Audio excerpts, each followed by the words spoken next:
Depression is one of the most common mental health disorders seen in the general medical setting that often begins during the teenage years. If not treated, it can affect one's adulthood in the future. Depression has been described as a chemical that is unbalanced in the brain. When you look into a brain of a depressed person, study has shown that the hippocampus is much smaller than average. The hippocampus is what controls the memory and the emotions in the brain. The purpose of the study is to find a way to help treat and prevent depression among college students. The researchers believe that making a mobile app will be more convenient for college students when they're outside of school. The reason why the researchers want to use college students is because during the time of being in college, people are more often or not to be stressed and depressed. This mobile app is to help prevent all that. Later on in the video, it will be explained why this mobile app will be useful. The hypothesis of this study will be researchers believe that having a physical exercise such as yoga, dancing, and lifting weights can help prevent and treat depression among college students.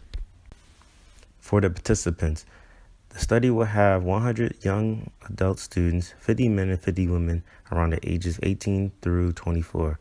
Students will have the option if they want to be a part of this experiment or not.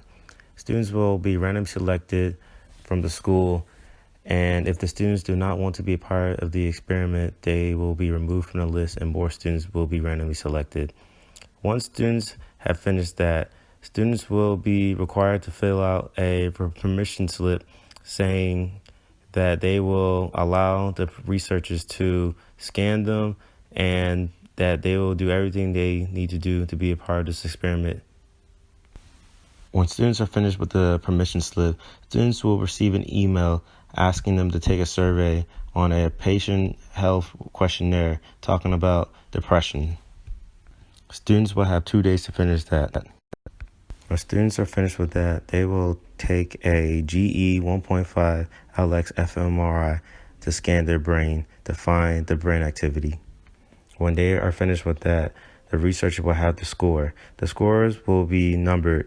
0 through 4 is none, 5 through 9 is mild, 10 through 14 is moderate, 15 through 19 is moderate severe, and 20 through 27 is severe.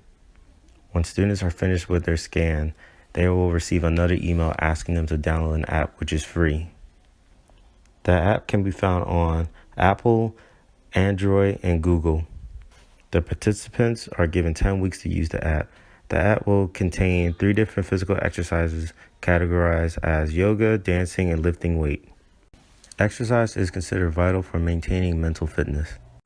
The reason the researchers use the 3 different exercises is because meditation, movement, and even breathing deeply can cause your body to produce endorphin. Endorphin is a chemical in the brain that acts as painkillers. Endorphin can be found in the pituitary gland. Endorphin interacts with the opioid receptors in the brain to reduce our perception of pain and acts similar to drugs such as morphine and cocaine.